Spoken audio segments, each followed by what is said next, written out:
911. What's your emergency? I said as I answered the phone. There's a bat in my house. A loud scream came over the speaker. Send someone to come and get it. All right, ma'am, I will send animal control over as soon as possible. The caller thanked me and said she will be outside waiting. I pressed the button to dispatch the nearest unit. I sat in my cubicle, doodling with my ballpoint pen on a piece of blank white paper. Being a dispatcher isn't always easy, especially in the middle of nowhere, Montana, with a population of 500. We get random calls about bobcats, bison, and bears coming in the front yards, teenagers prank calling because they are bored, and of course the regular hunting emergencies. But all of this is few and far between. Sometimes we can go hours without getting a call, which makes it hard when you work the night shift alone. Kara? I heard my straight-laced boss say as he came down the hallway. I'm here, I yelled back, still doodling on the white paper. I could hear his staggered footsteps coming my direction.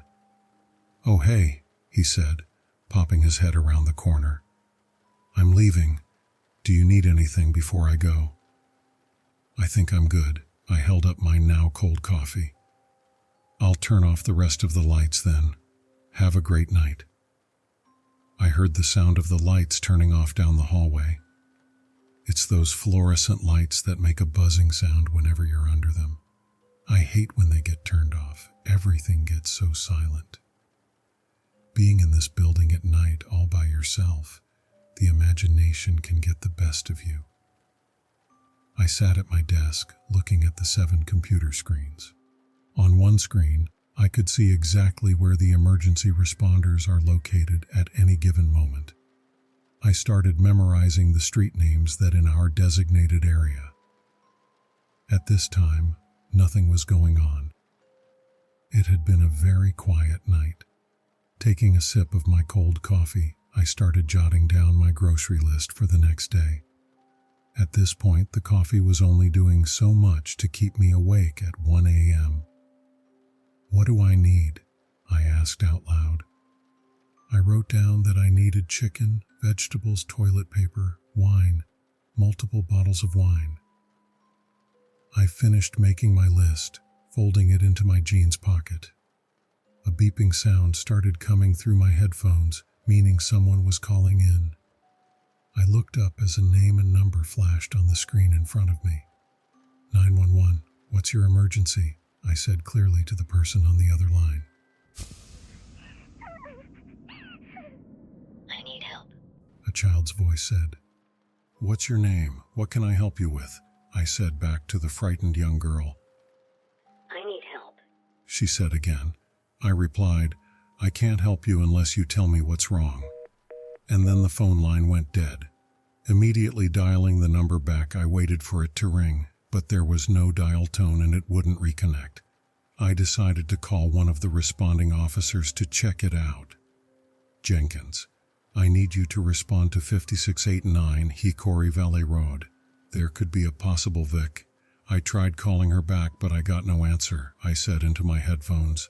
Thanks, Kara. Hope you are having a good night all by your lonesome. He started laughing. What are you going to do all by yourself in that little cubicle of yours? You're an asshole. As a matter of fact, I'm having a great night by myself. Keep me updated, I said back. Roger that. I sat back in my chair looking at the right-hand screen. A red dot started moving slowly towards the area where the young girl called from. Watching as it got closer and closer, I wondered if she was okay. Then the dot just stopped.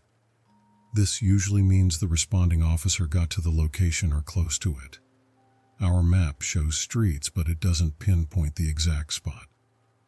Waiting for Jenkins to call me back, I took another sip of coffee. I watched the clock as it slowly passed, second by second, minute by minute.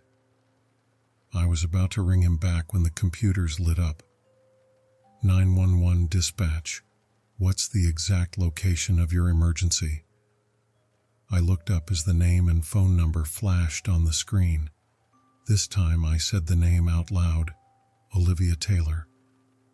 I tried calling you back, but we couldn't get an answer. A responding officer should be there shortly, I said hurriedly but in a stern manner. Why won't you help me? She whimpered. I heard her crying on the other line. We are trying to help you, Olivia. Someone should be there any second, I promise you. Can you stay on the line with me? I asked while trying to get my shit together. Closet. She replied. You can find us in the closet. I could hear another distant whimpering that wasn't coming from the Vic on the line. Olivia, is there someone else there with you? My heart felt like it was going to fall out of my chest. I have to go. He'll hear me. She cried out. Who will hear you, Olivia? I managed to ask a moment before the phone went dead again. I looked on the map and noticed Jenkins's spot had not moved. Growing concerned, I called him back. The phone rang and rang. Finally, he answered. Jenkins, he said with authority. Oh, thank God. I took a second to catch my breath. My heart was pounding a mile per minute. What, Kara, you can't handle being in that place by yourself. You have to call me all the time. He tried to make a joke, but soon realized I wasn't playing around. What's going on? Are you okay? I got another call from the Vic. What is your ETA? I closed my eyes and tried to stay calm. This is part of the job requirement. Waiting for backup. This place is out in the middle of nowhere. The only entrance is a path through the woods too narrow for the cruiser to fit through. We have to go on foot. Should only be another couple of minutes. I took a look at my screen. I could see 2 dots moving closer to Jenkins. Call me once you get to the property. She is hiding in the closet. I believe there is someone else with her, I informed him. Thanks for the update. I'll call you once I reach the site. And he hung up. I had to take a moment to decompress. I walked down the long hallway to the bathroom. As I turned on the light, it flickered to the sound of my heartbeat. The familiar buzzing sound calmed me as I splashed cold water on my face. Looking in the mirror, I could tell that my color changed. The normal tan hue was now pale white, and my pupils were dilated. It's going to be okay. It's going to be okay, I reassured my reflection. As I walked out of the restroom, I could hear a beeping sound coming from my headphones again. I ran to my cubicle thinking it was Jenkins giving me an update. But as I saw the name on the screen, my stomach immediately dropped. Olivia, I know this is you. Are you okay? I looked at the screen with the map. The officers are on their way. They should be there in less than a minute. There was no response. Are you there? Can you hear me, Olivia? A whimper came over the other line. It's too late. She finally said. He's in the room. He heard me. Who is in the room with you? I asked.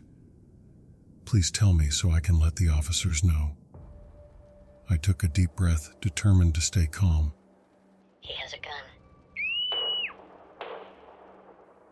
I heard a door open as a loud scream came over the line. I could hear 2 loud rounds of popping, then silence. Shit, shit, shit. I screamed out loud. Tears started rolling down my face. I knew what this meant. Just then the screen started lighting up again. This time the name said Carlos Jenkins. I took a deep breath as I answered it. The VIC just called again, I yelled into the phone. Could have a DOA, Jenkins. You took too much fucking time. How has anyone been calling you, Kara? He asked, confused. Don't play this game with me right now. Have you reached the destination or not? I looked at the screen in front of me. We reached the cabin, about a mile off the main road. I hate to tell you this, but everyone is gone. There was silence on his end. Shit, I responded, rubbing my face. The skin began to get hot from anger. But I don't understand how anybody could have called you tonight, Jenkins said. I looked up from my desk, confused. What do you mean? We found 3 sets of skeletal remains. One was a male adult, presumed to be the father, and 2 young girls. The remains have to be at least 12 months old. My chest grew tight, and the room started spinning. I was about to pass out.